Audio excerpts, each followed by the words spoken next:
Okay, you just gotta love that tune.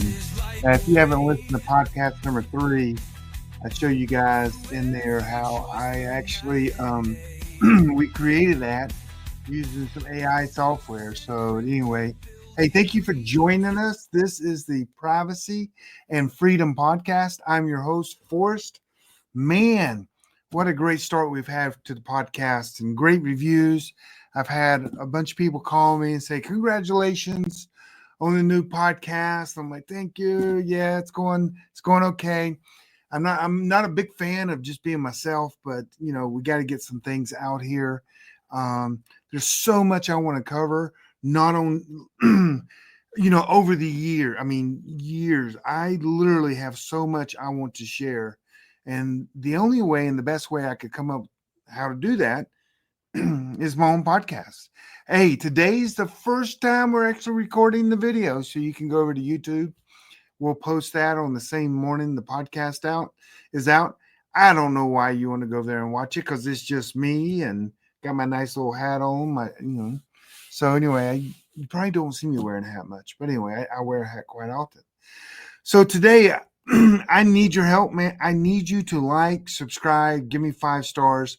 We've got to boost this. We got to build some momentum. The things I'm going to share and teach, I think is beneficial for a lot of people.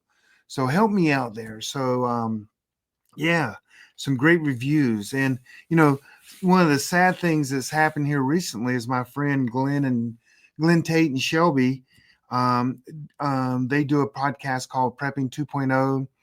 They're so busy with their work. They're so busy with, a lot of things that they're kind of, I guess, just kind of putting it on the back deck kind of thing, on the back shelf, that they're not going to produce anymore unless something happens and they, something crazy happens. That sure they'll step in and create some more. But I hate to see that they're going to kind of retire that, at least for the time being. Couple things that are coming up. Look up preppercamp.com. It is Rick Austin does that. I was just interviewed this week, doing a live interview that they're going to use that to promote Prepper Camp in September. One of the best events in the nation by far, and it's in Saluda, North Carolina. It's usually at the end of September. Last September, we actually had Prepper Camp. Everyone was going. I was 7 miles away from the campground where it was going to be because I was staying in a Airbnb. Sorry, I know everybody's camping out, but I teach like 2 or 3 classes a day for 3 days. All I do is talk, answer questions, and at night I want to sleep. I don't want to depend on rain. I don't want to depend on people going to bed, fire, talking around the campfire. So I usually get an Airbnb because I can do that. It's okay. I camp a lot. So anyway, but hey, look that up. It's called preppercamp.com is the URL for that. And look for the video. It's got James from the Prepping Broadcast Network interviewed me. They're going to put that out sometime this week. Looking forward to that. So this podcast, we're going to cover a lot of different things, in which I do, and I love covering a lot of different things because I'm about a lot of different things. Does that make sense or not? Yeah. So so we're going to call this one Data Breaches, Crypto Scams, and Digital Preparedness. And you're like, gosh, that's a whole whirlwind of stuff. Yeah, it is.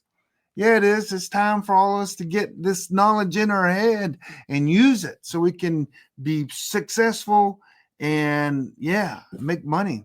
So the first thing I want to talk about is AT&T had a huge data breach. It was June of 2025.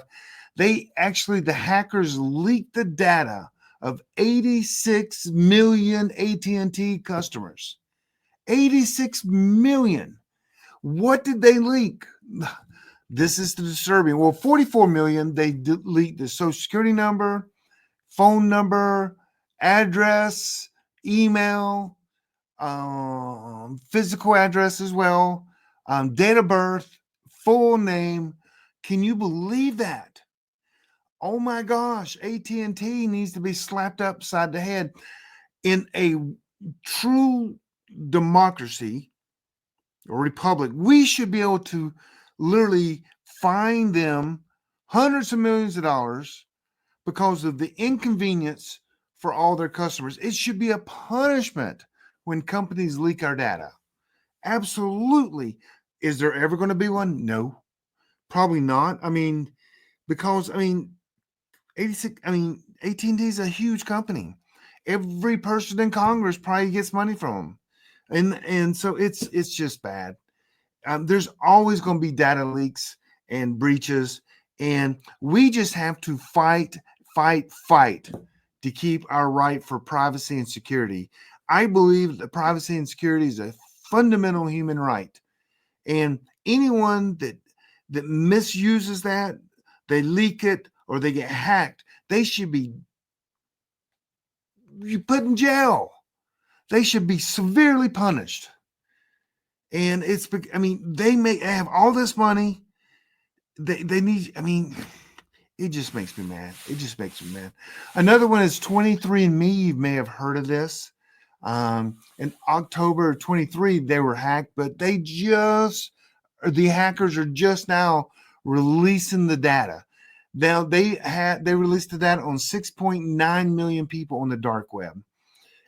It's there. So what usually happens is there's a hack, or someone hacks and steals information, or the information is just leaked.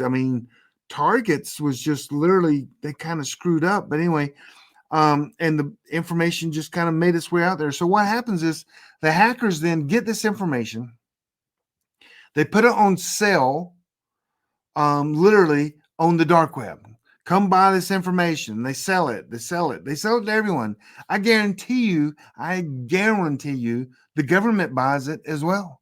Everyone buys it. And then it gets to a point that no one's buying it. Then maybe someone that's already purchased it, they just kind of leak it out on the internet.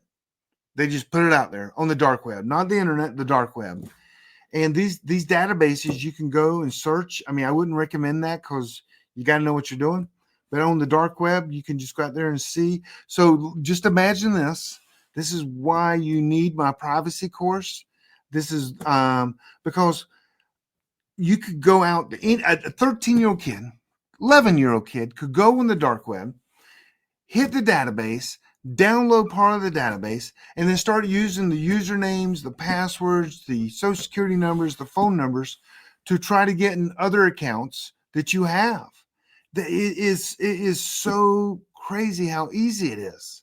And everybody's like, well, I got hacked. Everybody knows someone's got hacked. Yeah, that's because it's crazy easy. So, my course will help you through that. So anyway, this is not about the course, but anyway, I'm just telling you, you got to learn, and you just can't get all the information just by reading. You just can't.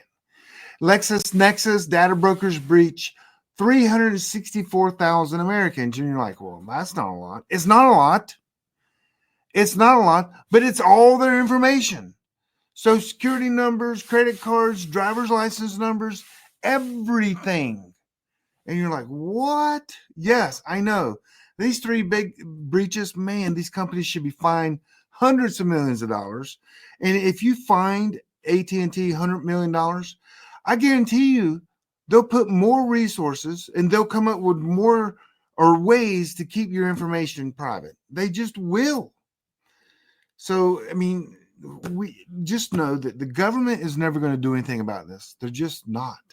We have to take our privacy back. We literally have to use tools and our knowledge to take it back. And there are ways. Absolutely, there are ways. I'll tell you this. My phone company that I use, if they were hacked, and every single information of mine was leaked, the hackers could not do one thing with it. They could not do one thing with it. I use an alias email, alias address, everything. So if they hack my information, I don't give a rat's tail. Okay? 23andMe, no, my information is not there. Um, and yeah, no, I don't want my information there.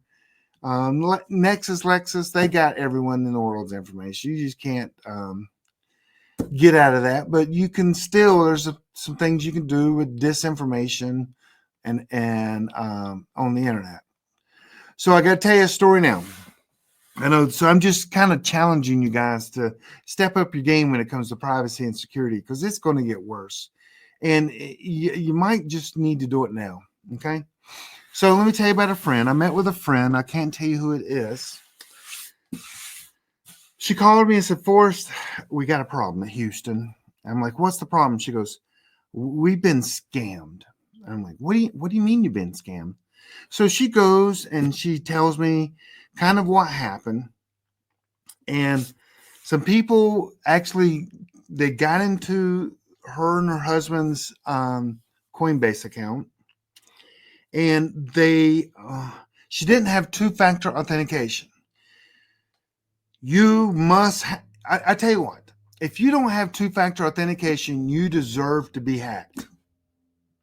Almost impossible if you have two-factor authentication, but you deserve to be hacked because you are not doing the things you need to do to protect your money and accounts. It seems to me it would be more important to you. And so I have two-factor on everywhere I can use two-factor authentication. That's the little code that's sent to you in real time through email, through a text, or through an authenticator app that you can use, and it has the code, changes every 30 seconds. If you don't use it, I have no compassion for you. I'm sorry. That tool is there for one reason only. So check this out, and I'll get back to the story. Let's say that you're in the Target hack that happened, and someone got your username, they got your password, they got your email address, they got all your information, and they're trying to log into your Target account, and they put your username in because they got it in the database. It's right there. Anyone can see it. They put your password in. They can't get in your account unless they have that 6-digit code. So of the three things that they need your username, they need your password. And if they don't have the two-factor authentication number, they cannot get in. They got 2/3 of your information and they can't get in, and you're saved by 6 digits. That is why you need it. So they didn't have this on their Coinbase account, and hackers logged into their Coinbase account. They got in. How'd they get in? I don't know where they got the password from. They got the password from somewhere. It could have been a hack. They used the same password. Shame on them. And sorry. So they got in, and they could tell that the way Coinbase works, if you have to kind of go in there and sometimes there is a authentication with inside the exchange. It's not the two-factor, but it was like, hey, are you sure you want to make this trade? And it comes to maybe through an email. It's kind of a form of two-factor, but it wasn't. And so they could tell they couldn't make the trade.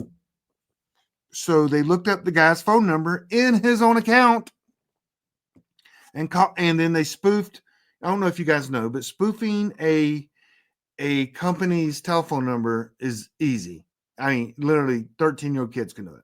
That means I could call you and it shows up AT&T on your phone and it's coming from my cell phone.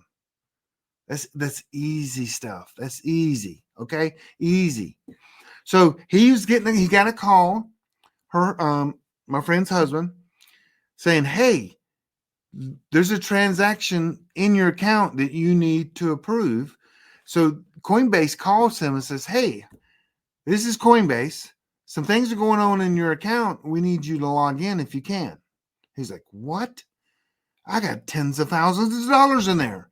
So he goes and log in. They go, now follow our instructions exactly so we can tell what's going on, and we can possibly catch people that somehow might be in your account. And he's thinking this is Coinbase. He goes, okay, what do I need to do? And one of the things they said is, if you go to the little bell, that's the notifications, and there'll be a notification. Click on that notification. And so they have the same screen. He clicks on it and they go, oh, you see this? Someone's trying to make this trade. Did you get an email in your email? And the guy goes, oh, I did get an email.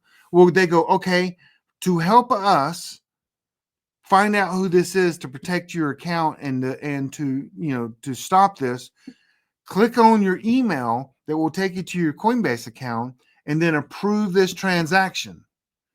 And the guy goes, okay, this is Coinbase. They want me. He approves it. It sells Bitcoin. And then he goes, okay, I've done that. And as they're talking more, they are putting in the information to send that Bitcoin to their account. But before they do, they go, okay, now you got a negative because we let you go ahead and make that transaction. We got all the information we need. Now we're going to send you're going to get another pop-up, and it's going to tell you we're going to put $15,000 back in your account. And he goes, oh, okay. But what they do, they make a request for him to take another $15,000 out of his bank account. I mean, this is real. This just happened, okay? And it comes up, and they go, do you see that? And he goes, yeah, you're going to put 15,000 in there. He didn't look to see that it was coming from his own bank account. So he then clicks on that to start the transfer of 15,000 from his bank to go right straight into his account again. And thank goodness his bank, which was like Bank of America, has a 3-day waiting period because of the way he set it up. So it didn't come immediately. And they go, oh, well, it looks like, we have to clear that up on our end. It's not transferring in right now. Can we give you a call tomorrow? And at the same number, and he goes, yeah, of course you can. Yeah. And he goes, we'll have it cleared up. When it's cleared, we'll give you a call. He goes, okay. I hope you follow me now. So then they hang up the phone. But then they take the Bitcoin that they sold for cash in his account, or no, the Bitcoin in his account that they approved, and it sent it to their own wallet. So they already took $15,000 in Bitcoin out. They made another transaction to put for the dude to put more $15,000 back in. He thinks it's Coinbase putting it back in. It's not. But thank goodness Bank of America had that hold on it. And then they started thinking about it. Him and his wife were like, wait, what?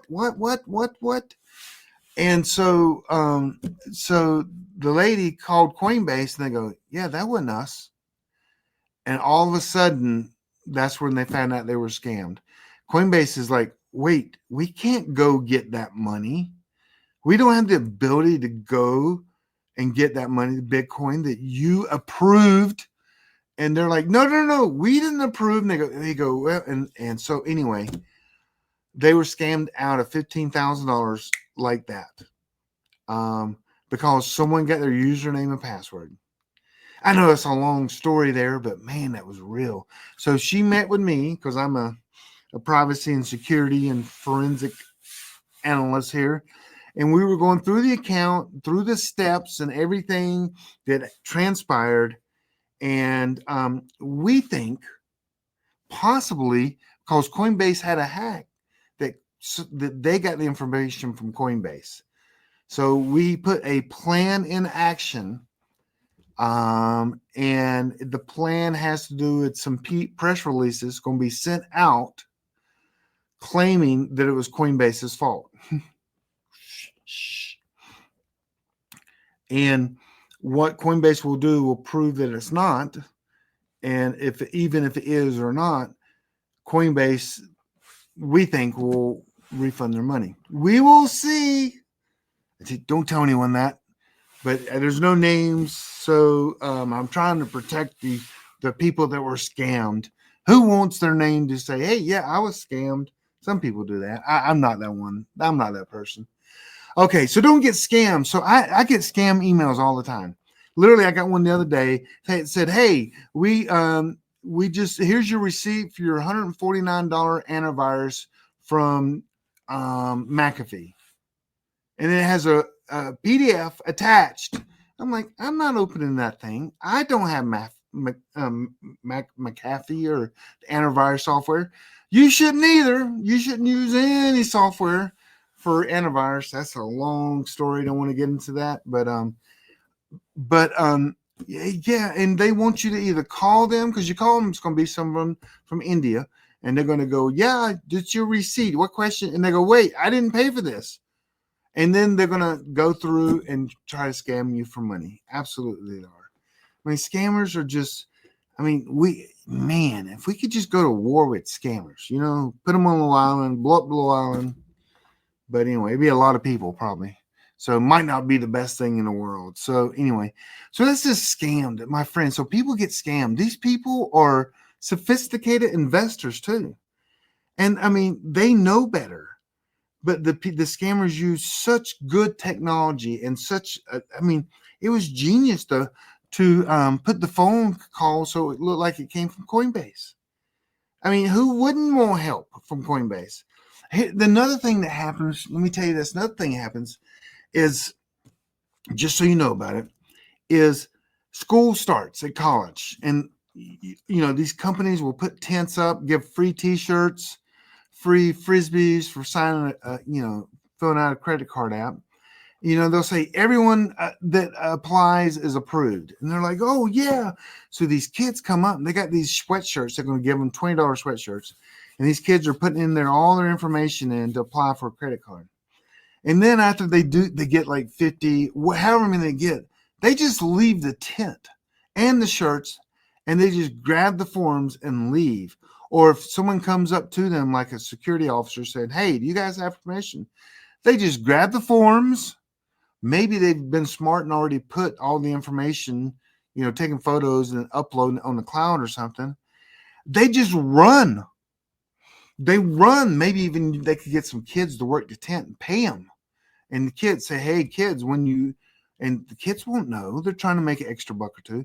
Every time one of these are filled out, take a photo of it and send it to this email. And the kids keep doing that. So they don't even have to be on campus at this point.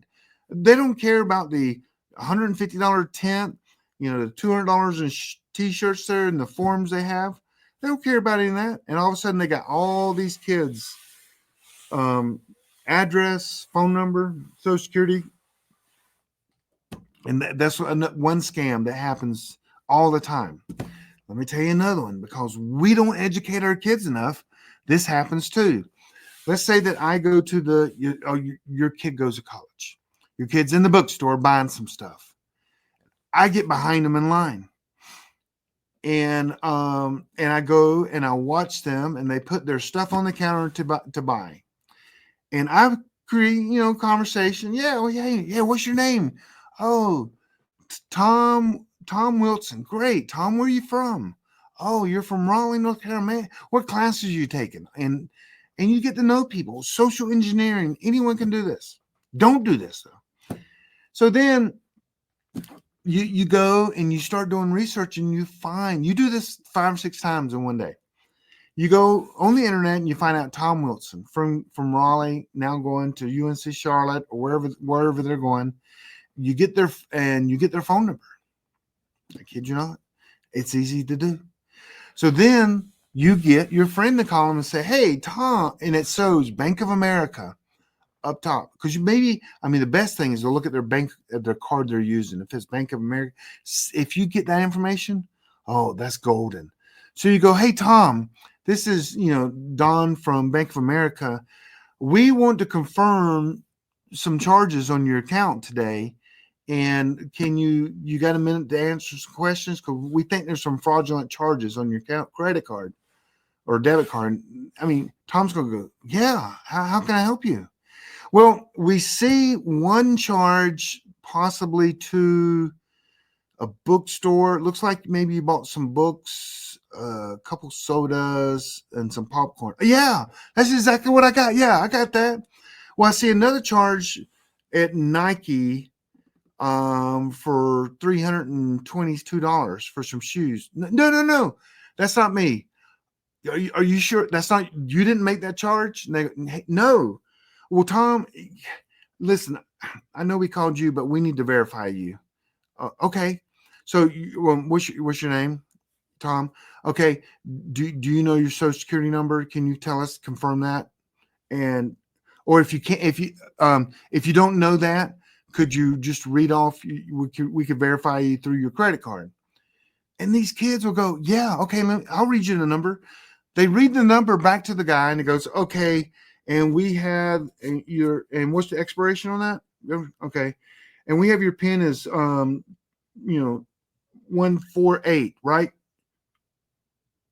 No, well, good, Tom. We were testing you on that. Okay. Yep. It's, 156. All of a sudden, I used social engineering and I got all this information. I got full access to his credit card or social security number now. This happens all the time. You need to train your kids or your grandkids. Banks will never call you. They'll call and just ask you for a transaction, but they won't ask you for your credit card number or your social security number or something like that. Well, they shouldn't. You call them back. So anyway, that's just a couple things there. We need to keep moving. Don't want to bore you guys. So I do want to share with you guys a couple things. Some cool things going on in the crypto world. So imagine, how in stocks you can do it. They have mutual funds. A mutual fund will get, 20, 30 different stocks. So when you put $100 into the mutual fund, you go into a big pool and they invest in all these 30 stocks or 20 stocks. And so when they go up, you make money. When they go down, you lose money. But it's a group of stocks as a whole. You can do technology stocks. You can do high-risk technology stocks. There's tons of different mutual funds. There's probably 1,000 different mutual funds you can get your money into. Well, imagine this now. In crypto, you can go, hey, I want to be a part of a Bitcoin, Ethereum, XRP, XLM, and you can make your own basket or mutual fund, but it's a basket. And so when you put $1,000 in there, you can buy all into all of them. And when they go up, you make money. When they go down, and it's kind of like creating your own mutual fund. And it's pretty cool. This is new stuff in the crypto world. Crypto world, you'll be amazed at the things that you can do with the crypto. And so you just don't ignore it. Take my free webinar I do on that. It'll kind of introduce you to it. But yeah, just don't ignore. Don't be left behind. Okay, when it comes to anything investing. Okay, cool. So a couple things. I got 11 ways. I should have started out with this. 11 ways to avoid scams, crypto scams. Okay. 11 ways. I came up with these myself. I did. So it's actually in my course. But anyway, 11 ways to avoid scams. One is do your homework. Read. Learn. Okay? Read and learn. If you're going to invest in a crypto, why are you investing in them? If you're going to invest in Exxon or Apple, you kind of know why. Apple's a great company. Exxon been making money for years. Why are you investing in Doge? Well, other people are investing in Doge. Really? Okay. But do your own homework. Use exchanges that are known, like Kraken, Crypto.com, Coinbase. You don't use there are over 600 exchanges. And you don't want to use them all. Some of them are scams. You want to use ones that are known, okay? And there's a thing in crypto is it's protect your keys. That's your it's called a seed phrase. It's not even a password. It's like 10 or 12. It's like 12 passwords. Okay. Don't share that with anyone. Don't even share that with your mama. I mean, don't even share that with your spouse. You should write on a piece of paper and you should not put it digitally anywhere. You should never take a photo of it and you should never share it. That if someone has that seed phrase, them 12 passwords or 24, they can literally take your crypto over like that. Okay. That's your like ATM PIN number. Okay. You don't want to share that. Always ignore anyone connecting to you. This is number 4. Ignore emails or DMs telling you about goodbyes or anything that they could use to trick you. Just ignore it. If you don't know the person, even if you know the person, make sure it is that person. Okay. Number 5, never click on email links. Let me repeat that. Never click on email links. I don't care if it's from your bank, your mama, your brokerage account. Do not click on email links. That's the best way the easiest way people get scammed right there. So just don't do it. So if they call you, tell them you'll call them back. And it's going to drive them crazy. Hey, this is Bank of America. Okay, great. I need to know how to get up with you when I call the main number. Well, I'm at extension 87643. Okay, great. You look on the back of your card. You go look at Bank of America's number. You type that, how they told you to get up with them. Okay, there you are. Okay, now I can talk. And that verifies that it's them, so they can't spoof the bank. Okay, the next one is use a password manager. Oh my goodness, it's 2025. You should be using a password manager. You should be using I can't believe that you don't. I don't know but 3 passwords. 3. You should only know 3. That's to your phone, to your computer, and to your password manager. You do not need to know any other password. Maybe your ATM. Okay, ATM. But that's not a password. That's a PIN, okay? Only 3 passwords you should know. Your computer, your phone, and your password manager. So get a password manager. There's some I'll throw out some ones out there, only use Proton, 1Password, KeyPass, Bitwarden. Don't use any other one.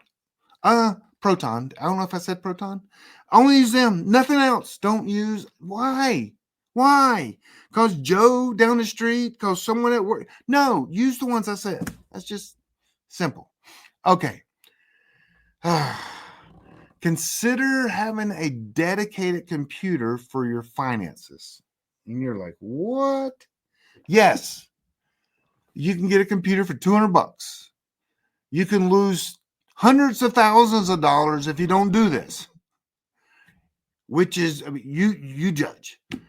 You could lose $10,000, $15,000. Use a dedicated computer that you don't put all this other crap on. Okay? And it costs $200. That's like $200 of insurance. Just do it. Take my class. I'll help you out a little bit. Help you what kind of computer. I use a Linux computer. I use Mint Linux on mine, and it's wonderful. Oh, I love it. The Office projects, products that are on Linux, unbelievable. Easier, better than I think Microsoft. So let's keep going. Now we're on number 9. Beware of guaranteed returns. Well, they guarantee me 9.8%. Well, gosh, it's awful high. Now, in crypto, though, it's a different world. It really is. I'm in a project right now that the company that's promoting the project is the actual token, and I'm getting 30% return on my investment. Woo, doggy. Every single minute, man, it's just like the returns are popping in my account. And then I can claim them and put them back in. That's called compounding interest. So, yeah, I love that. Okay. But beware guarantees unless you talk to someone in the crypto world. Number 10 is use 2FA, the app. Do not use Authy. There's many of them. I use Bitwarden, or you can use Proton. Authy, I don't like. Why don't I like Authy? Because once you're in that system, you can't export it and use another system. You're stuck in their app. I hate that. Screw them. The other one's Google. Why would you ever use anything Google? Stop. You're making Google powerful and hungry for your data. Don't. Just stop it. Stop it. Stop using Google, any Google products. And number 11, last and final way to how to avoid crypto scams, or really a lot of these are just scams. Stay up to date. Read the news. Find out what's going on. Find out what the latest hack, the latest scam is. Just stay up to date. I mean, a lot of my investments are in crypto. I better stay on top of this. I don't want to lose that money. I don't want to screw up. Most crypto things are when you screw up, someone takes advantage of you or someone tricked you, but it's always your fault. Well, I didn't know better. Okay, your fault. Sorry, you should have known everything you should know about crypto before you put your dollars in there. Well, I just trusted Coinbase. Yep. You know, sorry, you lose. Well, I trusted this exchange that they would keep my crypto safe. Wrong. You lose again. It's your responsibility. Don't be blaming other people. Okay. So from last week, you guys, we talked about a little bit about, I think the economy is going to get a little tough and rough, and I know the job numbers were higher. I'm not saying they were not the real job numbers, but the reason the job numbers are high right now, let's be real, we're deporting a lot of people. Some of them people had jobs that needed being replaced. Some of them they weren't laid off, they weren't fired, they just disappeared. And companies had to hire for some of them spots. I mean, we're talking 300,000 people here in America, if not more. I don't know how many they're doing, but these jobs need to be, so it doesn't go as, that someone was laid off or fired. What it just shows up is new employment. Well, yeah, they got to get some new employees. Also, summer's here, so don't take that jobs number as like, oh, it's turning around, we're going to glory. It's no. We've got so many negative things in the market. Housing is crashing. The backlog, cars are crashing. They're not going to lower the interest rates because Trump and the Fed chairman. It's just not going to, it's just, we got some bad crap we're going to go through. Now, I do believe there's later this year, the golden age that Trump promises. I believe it's coming. It's just going to take us 6 months to 8 months to get there. That's my 2 cents. I'm just a guy with a cool hat. That's all I am. So, but hey, you do you. But I do want to talk to you about some things that you need to do right now. You need to do things to prepare for some rough times. You're not fired right now? Okay, what about next week or in 2 weeks, in 3 weeks, or a month? So you need to have some things in the house. You need to have insurance so you can live even if things go south. So one of the things I'd want you, and I hate, trust me, I hate even mentioning this, but I have to. You need to be ready. You need to prepare. You need to go. This sounds so bad, guys. Just trust me. Just trust me on this. You need to go to Amazon and look up a book called The Preparedness Roadmap. It's a practical guide to family readiness in disasters and emergencies.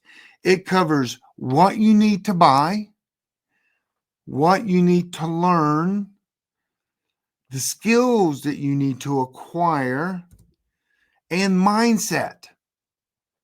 Meaning, so you can read books, there's some movies to watch, mindset going. So you would go, oh my gosh, what would I do with my family? What would I have done? This guy did this. He shot this guy. What would I have done? Should he have shot them? It gets you thinking, and you can go through some scenarios, not every scenario, but some scenarios so you can be ready to make decisions and understand, okay, what am I going to do if I'm walking down the road because I'm going to go get a family member that's being dropped off at the end of the road and there's a couple dead bodies and my daughter's following me. How do I handle that? Excuse me. You got to think about this stuff before it happens because you won't be able to handle it when it happens. So this book is called The Preparedness Roadmap. And you know, I hate saying this, but I'm going to say it anyway. This book is my book, and it is a great book. Let me come right over here, and I'm going to get some things over here. This is the book, The Preparedness Roadmap. This is the hardcover. I have them in, paperback. I have it in audio. I have it in digital format. Great book. Has my photo right there. All the information. It literally goes through month by month on what you do, what you should buy. Now you don't have to. Are there other books that are greater? Probably so. Let's be honest. But this is mine, and I talk about this one all the time. And it took me. I mean, this is a good book. It just is. I've gotten a lot of good feedback from a lot of good people. Here's what it looks like: the Preparedness Roadmap. Don't be a loser. I'm kidding. Just kidding on that. And you don't even, I mean, buy the Kindle version. It's cheaper, okay? But it walks you through a whole year, what you need to buy, learn, acquire, and mindset stuff to do. And I'll walk you through it. So anyway, because we need to be ready. You need to have like 3 months of food on hand. You need to have cash on hand, like emergency cash. So, I guess as this podcast goes on and we become better friends and you get to know me, there'll be less selling because that's not what this podcast is about. But I got to get you started. And why not get you started with something I endorse? But I got to get you started. Got to get you in the right frame of mind to be successful, always be ready, making money, creating jobs by your home-based business and making money and a legacy for your kids. We got to start somewhere. And so if I'm pushing this book or if I'm pushing my business book, you don't have to buy them. There's no quiz at the end to see if you bought them or not. But that's just what I put a lot of work in them, and I hope they'll be helpful. Get them from the library. I don't care.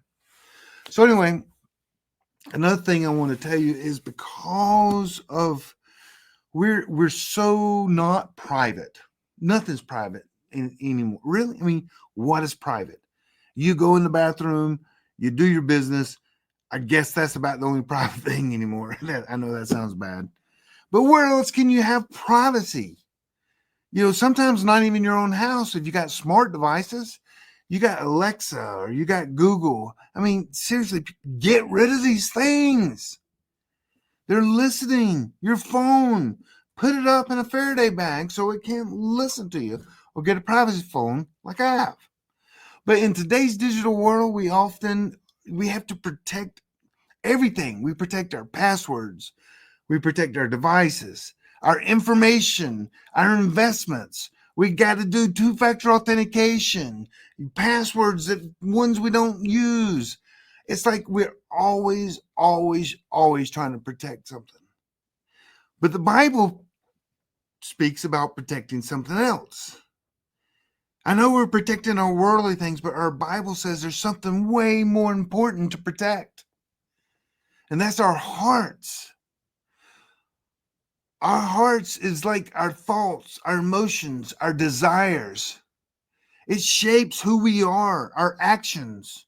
If I have bad thoughts, probably bad actions are going to come from them. But if we have clean and pure thoughts and teachings from the Bible and the Lord and the Holy Spirit, hopefully we won't screw it up and we will produce clean thoughts. We will produce positive activity and things in the world to our family. Everything we do comes out of our heart. How we treat people, what we say to people.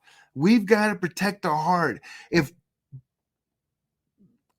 I hate saying that word, as poop is coming from your mouth and your actions, that's because your heart is not guarded. That's because you're not letting God and the Holy Spirit control you. So we've got to guard our heart. That's the most important thing, because it influences others. It influences how people perceive us. We're trying to be Jesus with skin on. And if we're not Jesus with skin on and we're just spewing poop in the world and people see us, we're angry and we're shooting people birds in on the road because they cut us off. That is not Jesus with skin on. That is you being just angry human being hating everyone. But the Bible says in Proverbs 4:23, it says, above all else. What do you think that means? Above all else, above everything, guard your heart, for everything you do flows from it. Literally, the Bible tells us that what comes from our heart is what we do. So we've got you've heard that statement. If you hadn't heard it, I mean, welcome to 1960. Garbage in, garbage out. To put garbage in your brain, you watch garbage on TV, you listen to garbage through the music, you're watching garbage reels, you're watching garbage YouTube videos. That is what's going in. How are you going to produce holy, clean, godly things? You can't. You might think you can. You might think you're doing it, but maybe it's the attitude that needs to be a little adjustment. Maybe it's your delivery. Maybe it's the reason you're doing these good things is for selfish motives. So garbage in, garbage out. I know we've heard that 100,000 million times, but the Bible says, guard your heart, for everything you do flows from it. The Bible kind of agrees with garbage in, garbage out. Guard your heart. In a digital age where privacy and we're at risk with everything, spiritually we're at risk. Or I'm saved. No one's going to take that away from me. But I've got to make sure that I am connecting, I am sitting down, praying, learning about Lord, listening to the Holy Spirit, so I can ultimately be in His presence. And He says to me one day, good job, good and faithful servant.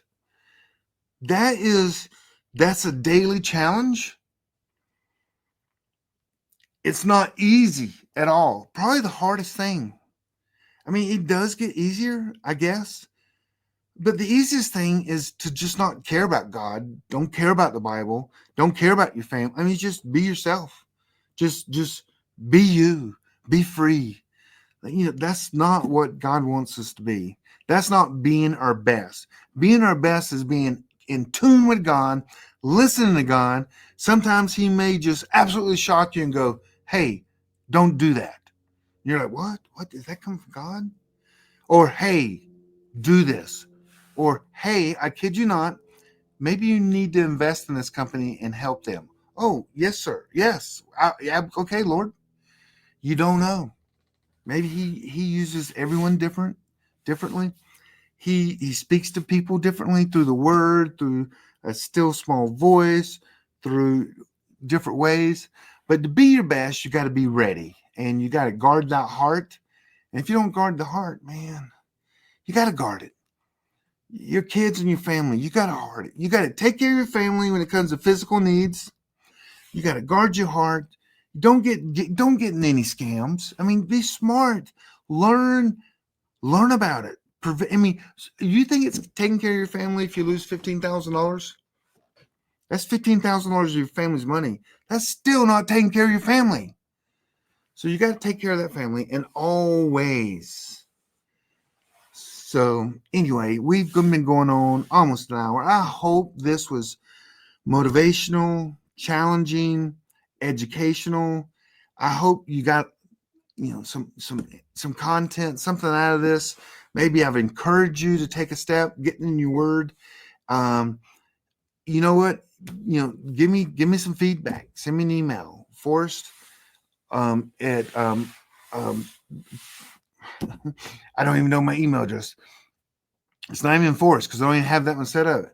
It's info at privacyandfreedompodcast.com. It's info at privacyfreedom. I'll put it down below. And send me a message. Tell me, encourage me.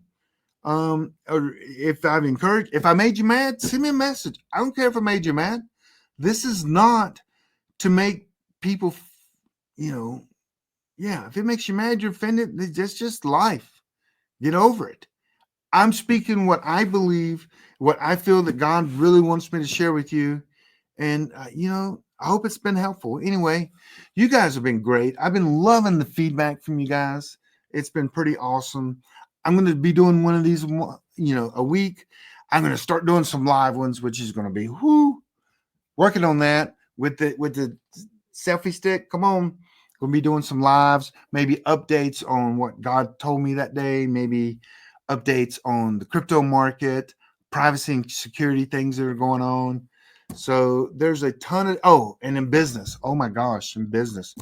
So anyway, I hope you guys have been enjoying this. And we will see you guys next week. Okay. The Privacy and Freedom Podcast. Our wisdom's here. It's meant to last. We're diving deep. We're stepping bold. The brighter future will unfold.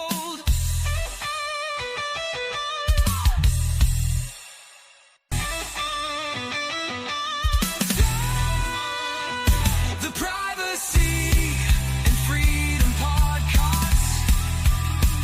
Our wisdom's here. It's meant to last. We're diving deep. We're stepping bold. The brighter future will unfold.